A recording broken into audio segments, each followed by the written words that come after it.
Welcome. Please take a seat, get cozy, and enjoy a cup of terror with me, Stefanie Valentine, and our lovely little moo friend here, of course. Hello, my spooky little pumpkins. Thank you for coming back to join me once more for another true crime case. If this is your first time here, welcome. Thank you for being here. A Cup of Terror is a series of videos where I talk about true crime cases that have a dash of the strange, be that supernatural or to do with the occult or just something downright odd. Now, before I start, I just want to mention these beautiful deer antler candle holders that I'm using this week. A big shout out to our dear friends Linda, who made these, Jim and Kipper. Hey guys. They have so kindly lent me these so that I could use them in my video today, and aren't they amazing? Oh my god, look at them. Linda makes these, by the way, and they are for sale, so if you are interested, send me a message and I will put you in contact with them. They are all ethically made. These are all antlers that have been shed naturally. It's part of the process, and these have been found, so no animals were harmed in the making of these candle holders. Aren't they beautiful? Oh my gosh. I need a bigger table so that I can fit loads more on. Oh, so lovely. Okay, so we have another historical case for you this week. I am really enjoying researching these older cases, and I love the 18th and 19th century, so I'm just loving this. This is going to be a long one, by the way. This person that we're going to talk about, oh my goodness, okay, there's just so much to go through. Now, we've talked about witches on here quite a few times, and discussed cases where women have been accused of witchcraft and have, you know, subsequently been executed for said allegations. We've got another case of apparent witchcraft today, but this time the woman involved was actually guilty, unlike the other women we've discussed who were falsely accused and wrongly executed. Today's case begins with a young Mary Bateman, born Mary Harker. She was born in Asenby, North Yorkshire. Her exact date of birth isn't known, but it was around 1768. She grew up on a farm as her dad was a farmer. For someone who was born into a working class family, she seemed to receive some sort of education, as she was able to read and write quite well, and that was pretty rare at those times. This was the 18th century. Working class folk, they didn't have the time or the need for education. Their children would just go out to work to help earn money for the family. So she must have received some kind of education. When she got to around the age of 12, 13-ish, she worked as a servant girl in Thirsk, which is a town also in North Yorkshire. This job didn't last long though, as she was soon sacked for stealing from them. You see, from a young age, Mary was known to steal and lie. According to a biography written about Mary, it is said that she had a pathological need to steal, that she wasn't very discreet with her thieving, and she was caught in the act multiple times. The biography described her as having a knavish and vicious disposition from as early as 5 years old. And apparently when she was 5, she stole a pair of Morocco shoes, and then after some time had passed, she tried to pretend that she'd found them, but it was eventually discovered that she had stolen them.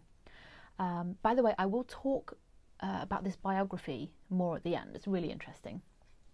So Mary kept committing minor thefts and scams, and it got to the point where she was too well known locally, and eventually she was unable to find any kind of employment. Mary decided that she needed to get out of there, start afresh, so she moved to York around 1787. She lived there for a year as a domestic servant, but guess what? She was back to her old tricks. So she then decided to move to Leeds in the year 1788. She was 20 years old at this point, and she worked as a dressmaker in Leeds. To make a bit of extra cash, Mary had a little side hustle going on as a witch and a wise woman.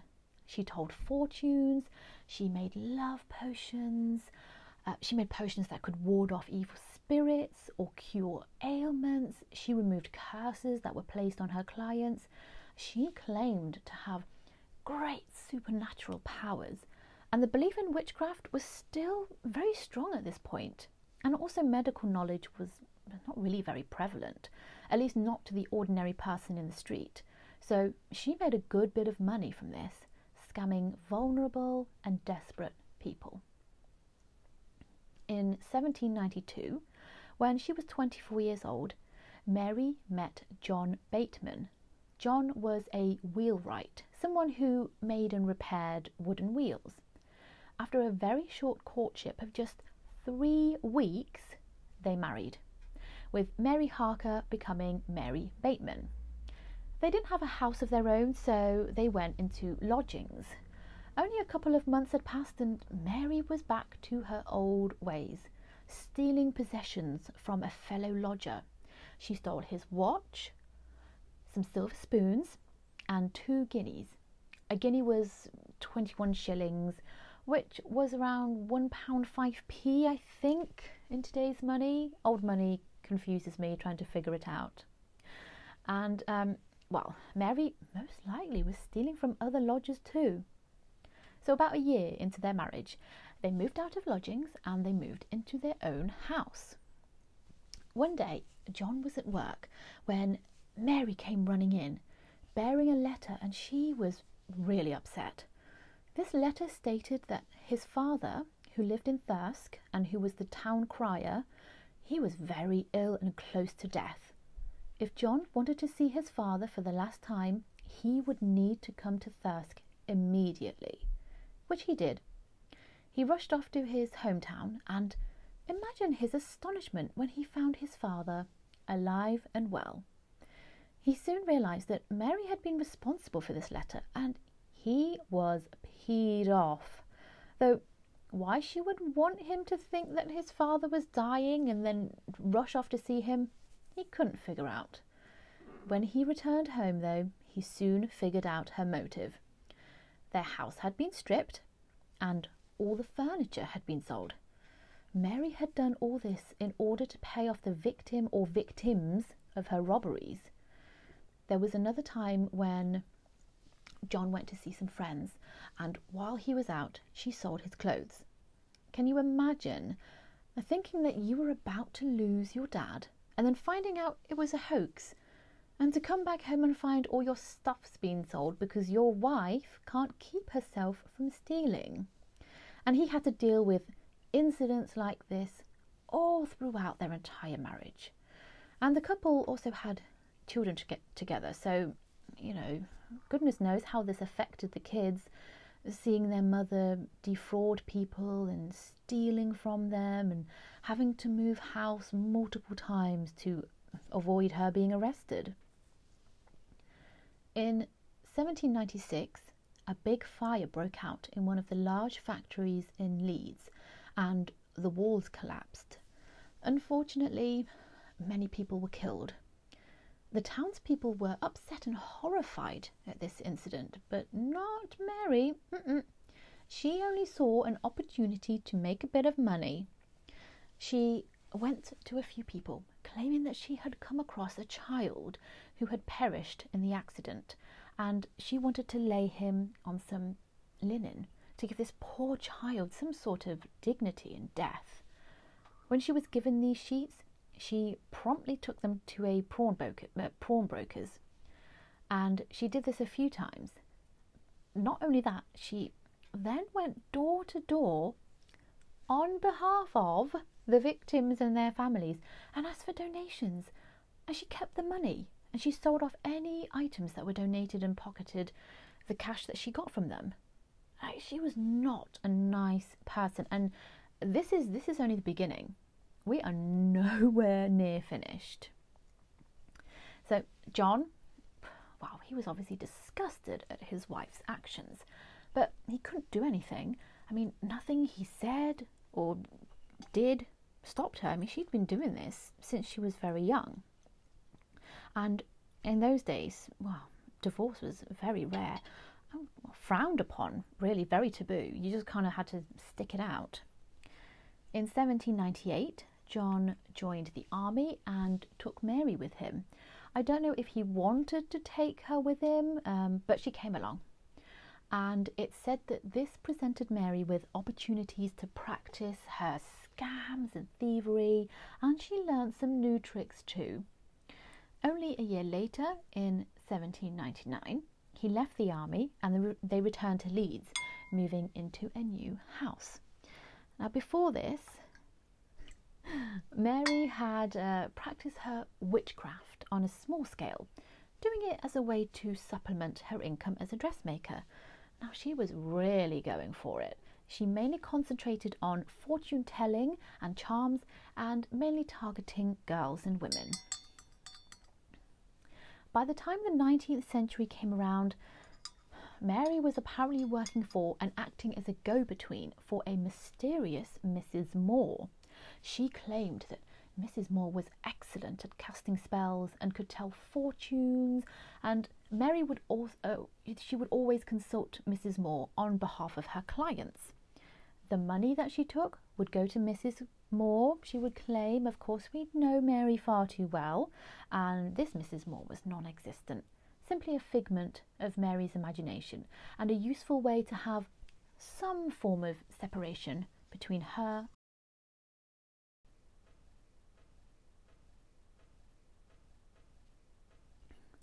Now, according to the biography of Mary Bateman, the first person that Mary practiced on was a Mrs. Greenwood. First of all, she told Mrs. Greenwood that she was in danger of suicide and that her skill would be needed to prevent a catastrophe.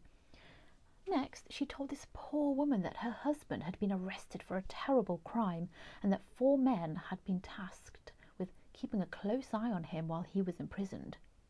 Mary urgently needed 4 pieces of gold, probably guinea coins as they were made out of gold, 4 pieces of leather, 4 pieces of blotting paper, and 4 brass screws.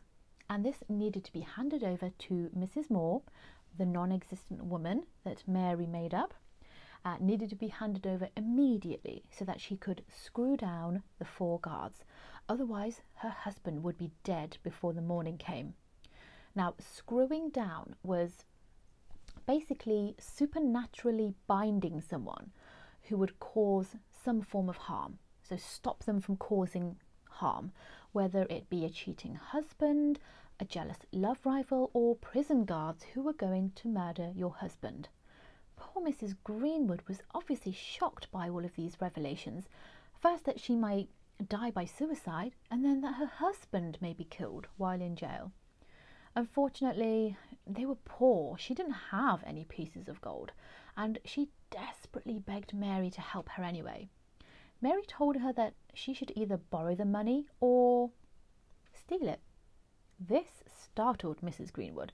What strange advice from this woman, telling her to go and steal money.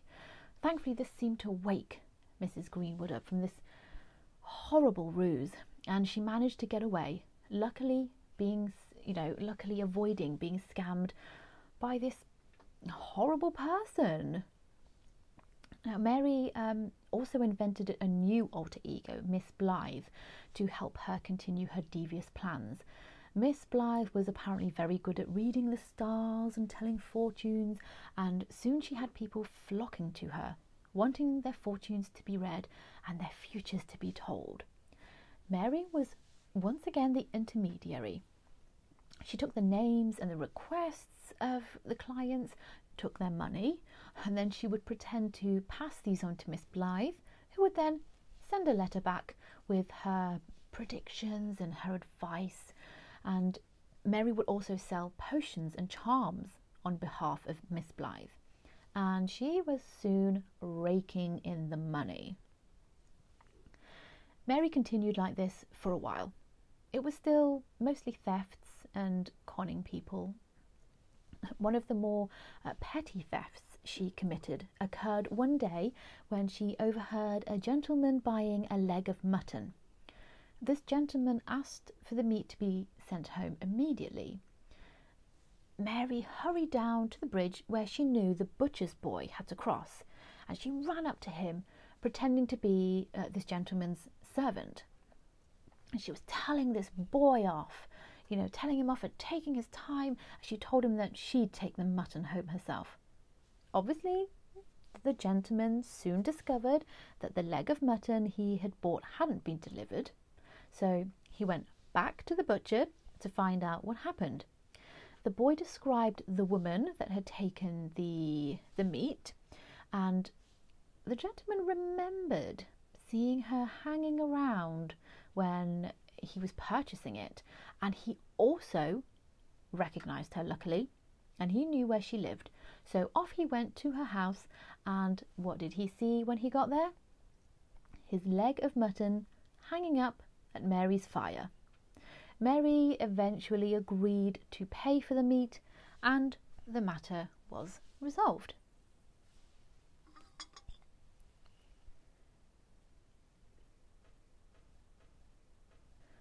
Mary Bateman, she soon moved on from just thefts and defrauding people.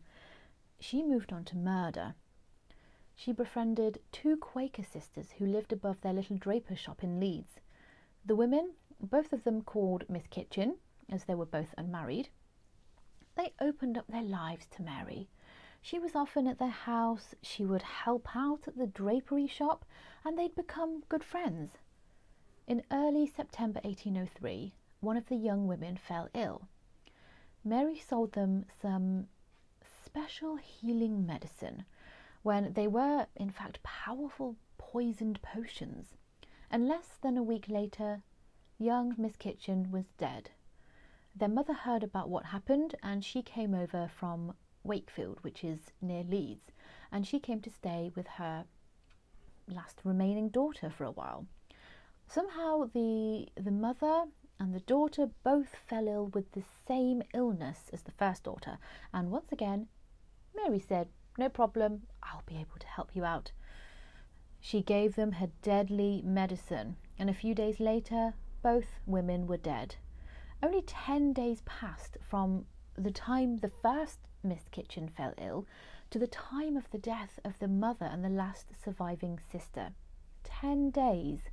And during this time, Mary Bateman was so kind, tending to them, looking after them, feeding them, and administering the deadly poison.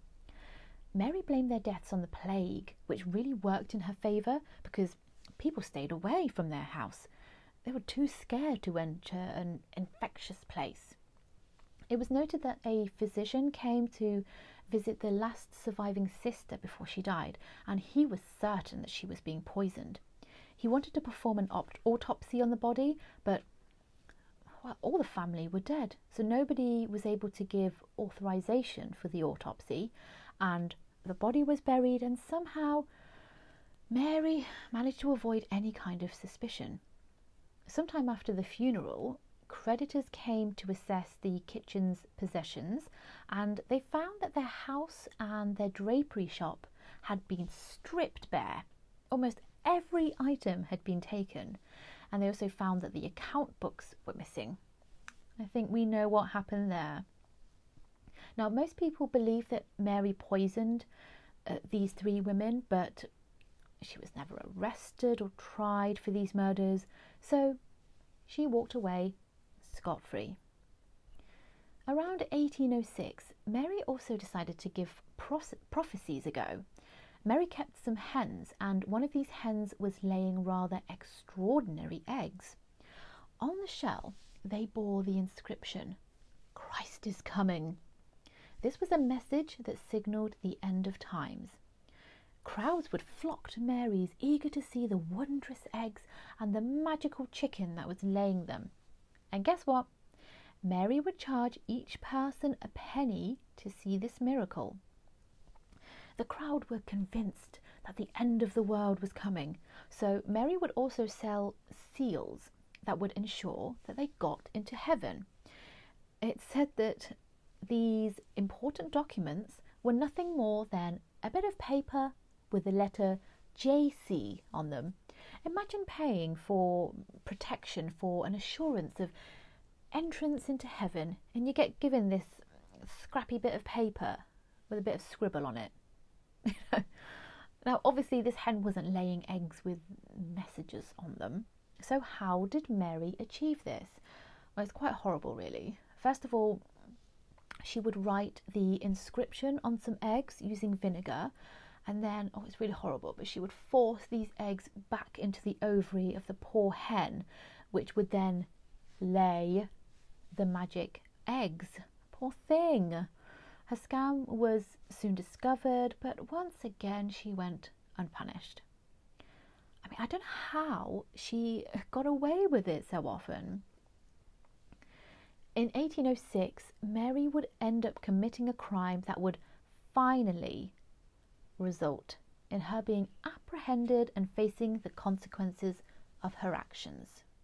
A middle-aged couple called William and Rebecca Perigo, who lived in Bramley, Leeds, heard of this kind and remarkable woman who was said to be able to perform oftentimes miraculous feats.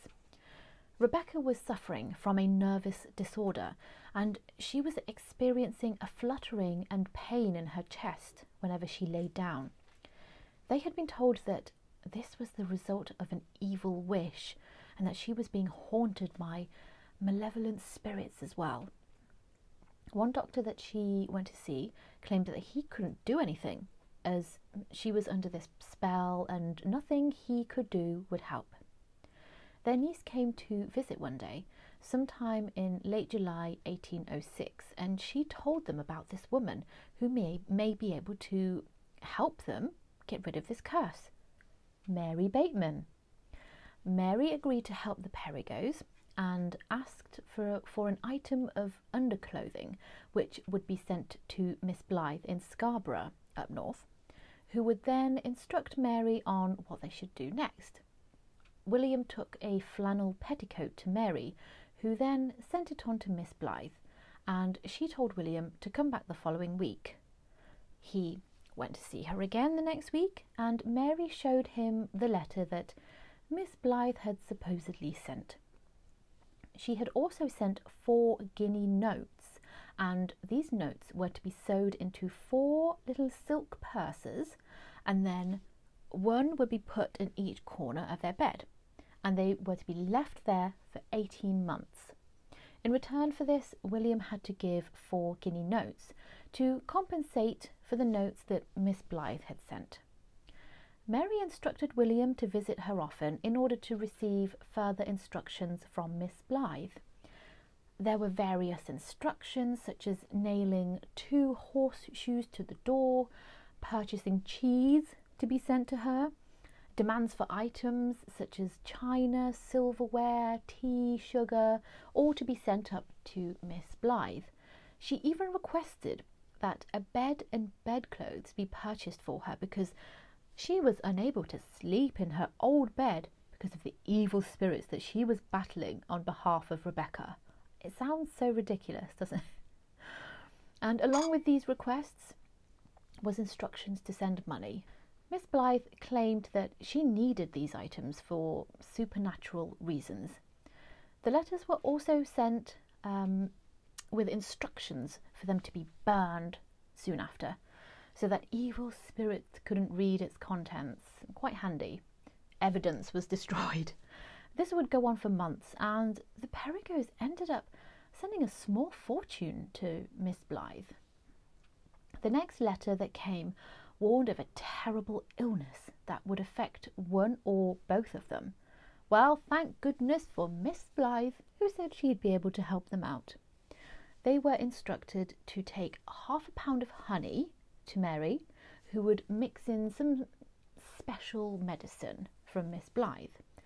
The Perigos were then instructed to eat puddings for 6 days, in which the special powders were to be sprinkled in. if at any point they fell ill, they were to eat a teaspoonful of this honey. They received a letter on the 5th of May that told them that they may start eating the puddings from the 11th of May. They were also given instructions that no one else was to eat any of the pudding, and that if any was left over, it had to be destroyed immediately. They were also instructed to not call for a doctor, even if either of them became sick, because this would affect the ritual and make them even more ill. Once again, this letter was to be burnt immediately. Now, this couple, they were so obedient and so desperate for a cure, and they followed Miss Blythe's instructions to a T. They started eating the puddings, and for the first 5 days, all was fine.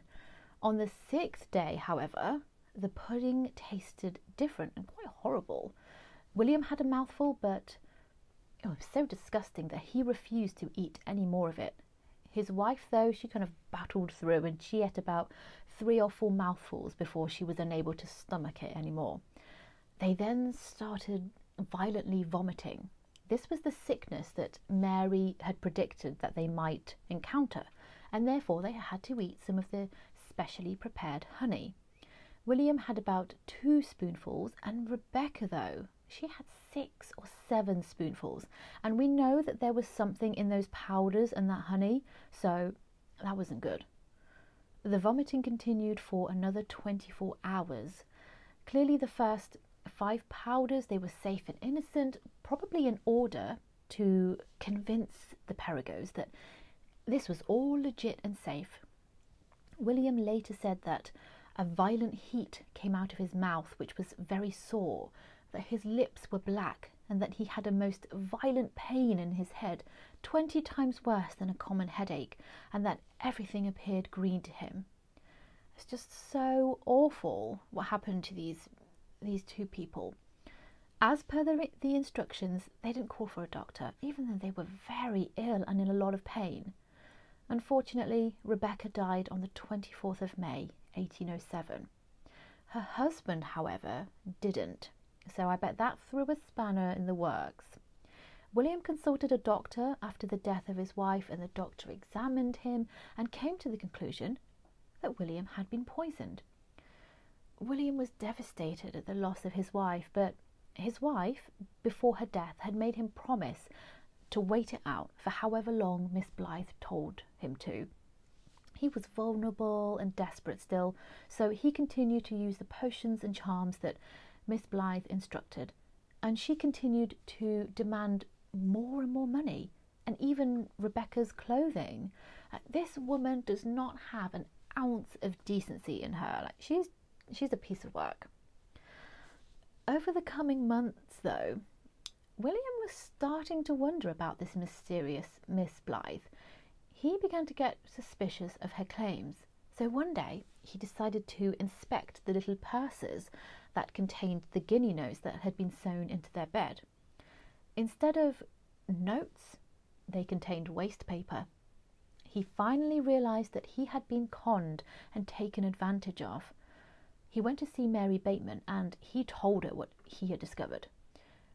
She told him that it's all his fault. He opened the purses too soon, and that had ruined the spell. William decided that that's it. He would come back in the morning with a couple of other people to settle this matter. Mary somehow convinced him not to do that, and instead he agreed to meet her alone down by the canal the next morning. William wasn't stupid, though, and he took along a couple of people with him, one of them being Constable Driffield. The 2 men stayed some distance away. They were just observing, but William told Mary that he'd brought along these people, and one of them was a police officer. Mary tried to switch the situation at that point, and she pretended to vomit and pretended to be ill, and she accused William of being the poisoner, stating that he had given her a bottle the night before containing some sort of substance, and that this bottle had almost killed her and her husband. Obviously, William hadn't done anything like that, and the constable was well aware of the situation, and as soon as she made this accusation, he arrested her and he took her into custody. Her house was searched, and the police found many of the belongings that had supposedly been sent to Miss Blythe by the Perigos. Mary Bateman was going to find it very hard to get out of this one, but she'll try. I know she will. Before I continue, let me read to you some of the items that Mary swindled out of the Perigos that was, apparently necessary for Miss Blythe to do her work. Okay, so this is from the biography. Okay, so this is a period from December 1806 to April 1807. I won't read it all because it's so much stuff, but we've got one goose, 2 pairs of men's shoes, a tea caddy, several shirts, a piece of woolen cloth, a silk handkerchief, a silk shawl, 2 pillow slips, a new waistcoat, 60 pounds of butter, 6 strokes of malt, a quantity of tea and sugar, 200 or 300 eggs, a pair of new shoes, a piece of beef, 2 barrels, 2 tablecloths, so much. And she also ended up taking about £70 from them, and back then that is a lot of money. Mary's trial took place on the 17th of March 1809 in York Castle. The prosecution started to give their evidence, from how the writing in the letters from Miss Blythe was identical to Mary's, to the extensive search that police made in Scarborough and how there was no trace of a Miss Blythe living there. There was also forensic evidence given by Mr. Chorley, the doctor that William consulted soon after his wife's death. Mr. Chorley concluded that the jar of honey did indeed contain honey, but also contained corrosive sublimate of mercury, which was extremely poisonous. He had also tested the little bottle that Mary had on her the day of her arrest, the bottle that she tried to palm off onto William, claiming that he was the one who had given it to her. And he found that it contained a mixture of rum, oatmeal and arsenic. Many witnesses also came forward to testify against Mary, and they all shared their tales of her deception and fraud. Mary's defence throughout all of this? Deny everything. She didn't try to explain any of it. She just flat out denied any involvement. The trial is said to have lasted 11 hours, but there was so much evidence that it didn't take the jury long to deliver its verdict. Mary Bateman was found guilty of the charges of fraud and the murder of Rebecca Perigo. The judge declared, "For crimes like yours, in this world, the gates of mercy are closed." He also told her that you be taken to the place from whence you came, and from thence, on Monday next, to the place of execution, there to be hanged by the neck until you are dead, and that your body be given to the surgeons to be dissected and anatomized, and may Almighty God have mercy upon your soul. At last, her actions had finally caught up with Mary, and this looked like the end for sure. She wasn't going to be able to get out of this one. She tried, though. She tried to wheedle her way out of the death sentence. Typical Mary. Now, what would usually happen is that they'd be asked if there was any reason why they believe the death sentence shouldn't be given to them. And Mary gave it her all. She was crying, holding her belly, claiming that she was 22 weeks pregnant and therefore it was illegal to be hanged. If it was true, the death sentence would be postponed or scrapped altogether. The court brought in 12 married women, and they were tasked with finding out whether Mary really was pregnant, and if she was she really that far gone? They went into a room with Mary, and they eventually came back with their verdict. Mary was not with child at all. The sentence of death would remain. Now, Mary wasn't pregnant, but she apparently had an infant child with her in prison. I couldn't really find much information, about her children, or this child, or how old it was, but it was still young, still in the stages of being breastfed. On the day before her execution, she wrote to her husband, enclosing her wedding ring and asking for it to be given to her daughter.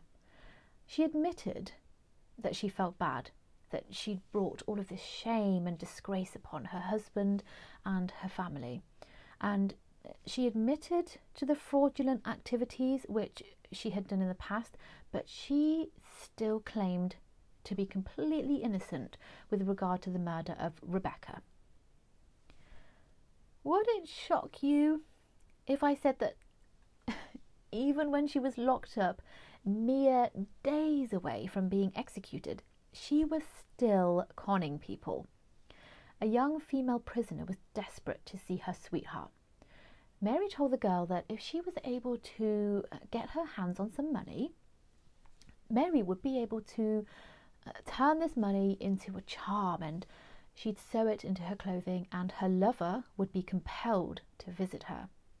The girl agreed, and Mary prepared a charm, which she then hung around the girl's neck.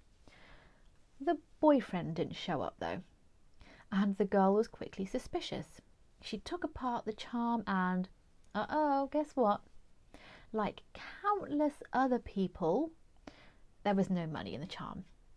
It had been taken. At 5 o'clock on Monday morning, the 20th of March 1809, Mary was taken from her cell.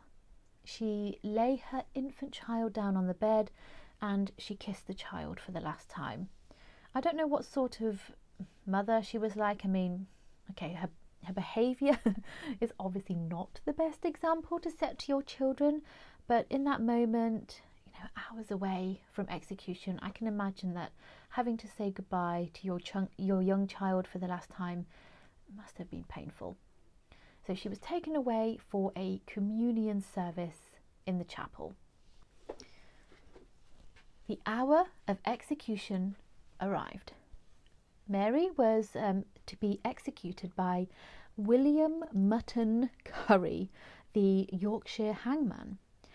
He had gotten the nickname Mutton because he had been convicted of sheep stealing in the past, twice in fact, actually, and he was sentenced to death both times, but reprieved both times, with the last reprieve given on condition of him remaining a prisoner in the castle and carrying out the executions there, which he did from 1802 to 1835. Mary was also going to be hanged alongside another criminal, Joseph Brown, who had been convicted of the murder of an Elizabeth Fletcher. About 5,000 people turned up to see the Yorkshire Witch, as she would soon become known, be executed, a considerable amount more than there usually was for a hanging. Apparently the crowd weren't rowdy or unruly like they normally were for an execution. There was said to be an atmosphere of awe and deep commiseration. There was a respectful silence during the moments in prayer. Mary was certainly notorious, but I think a fair few people believed that she really was a witch, that she had supernatural powers, and they were waiting for some sort of miracle to save her. And considering the evidence that was that they had against Mary, there was quite a bit of sympathy for her. Maybe many of the spectators had never seen a woman being executed before. Perhaps that affected many of them regardless of what she had done. Right up until her final moments, Mary continued to deny the murder charges. continuing to protest her innocence. And then, moments later, at the age of 40, that was it. The end of Mary Bateman, the Yorkshire Witch. After the execution, Mary's body was taken to Leeds Infirmary, where it was publicly displayed. The public paid 3p per visitor to view her remains, and £30 was raised for the hospital. Her body was dissected by William Hay, who spread the event out over 3 days, and afterwards, if you were so inclined, you could purchase a dried and preserved strip of skin. Some of her skin was tanned into leather and sold as magic charms to ward off evil spirits. I wonder how long those strips of skin lasted. I mean, is there still any around? I suppose you'd have to take really good care of it, keep it stored away, optimum conditions. I know it sounds so morbid, but I would love to see something like that, like antique preserved skin. That probably makes me sound really weird, but I mean it in a completely respectful way. Like that whole subject just fascinates me, and books made of human skin, oh my gosh. I know they can be very controversial, but I think it's such an interesting subject.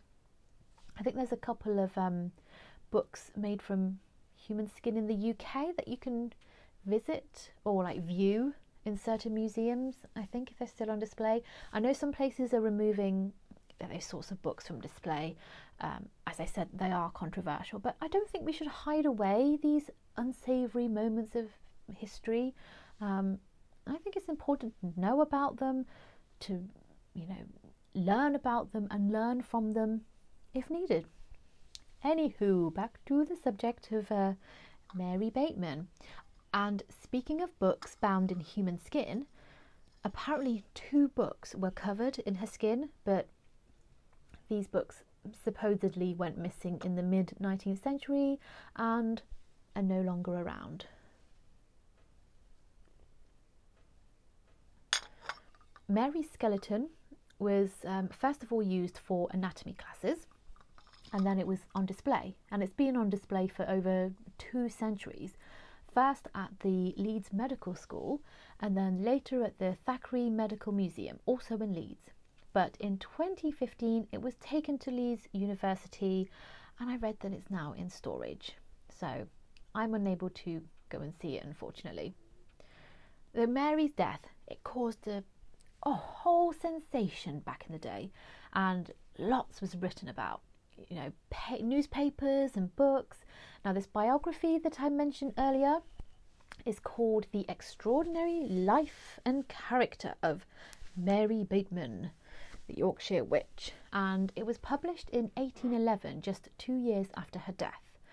I was researching this case when I stumbled across this biography, and I had to buy it. Obviously, it's not original, but it is an exact reprint of the original book, so it can be a little hard to read at times, but so worth it. Really is. This biography has a lot more details about Mary's life and stories of the crimes that she committed. I mean, I've told you quite a few stories already, but there's a lot more that she did. She was apparently constantly scamming people. She never seemed to stop. And it also contains information about her trial, which is really interesting. It goes into quite a lot of detail. There is a very funny passage that I have to read out. It made me laugh when I first read it. So they're talking about John, Mary's husband, and how he was looked into, whether he was involved with the crimes, and eventually they dismissed him because of this. Well, I will read it out to you. Okay, where is it? Let me find it first. Okay. There is another reason for acquitting him of all suspicion on this head. It will perhaps be thought a singular one, but we do believe that no man could have been guilty of so much cruelty with so little motive. Women, as they are naturally much more amiable, tender and compassionate than the other sex, become, when they pervert the dictates of nature, more remorseless and cruel, and can conceive and execute the most diabolical of crimes. So, because we are emotional creatures, you know, yes, we are loving and tender, but apparently we are capable of committing such horrendous crimes, even though, you know, throughout history, most of the people who have committed the most disgusting crimes, most of them were men. But it made me laugh. I read that. I just found it so funny. But yes, really, if you enjoy this sort of subject, I highly recommend getting this book. I think you can read it somewhere on the internet. I'll see if I can post a link. So interesting. So that is the story of Mary Bateman, the Yorkshire Witch. Notorious throughout her life and even in death, she still grips us with her exploits. I tell you what though, Mary, I said it before, she's a piece of work. And what's even more heartbreaking reading these stories is that she'd often con people who were already poor and destitute.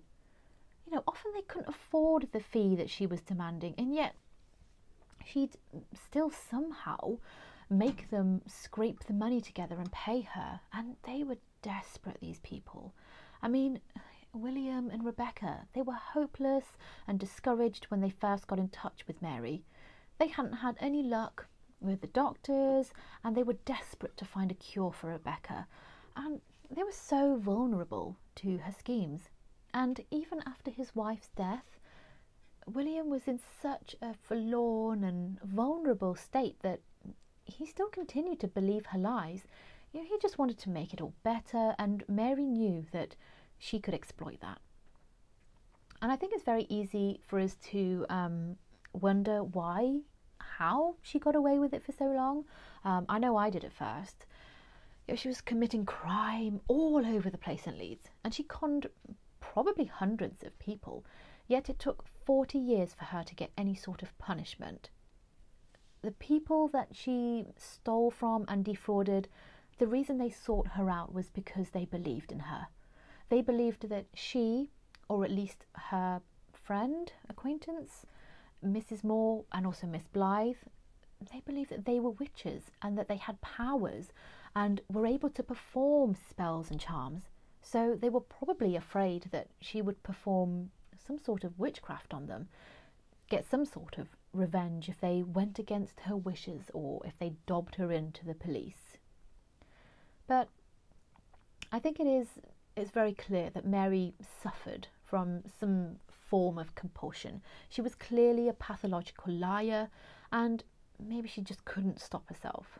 I mean, she was awaiting execution, and even then she couldn't stop herself from conning a fellow inmate.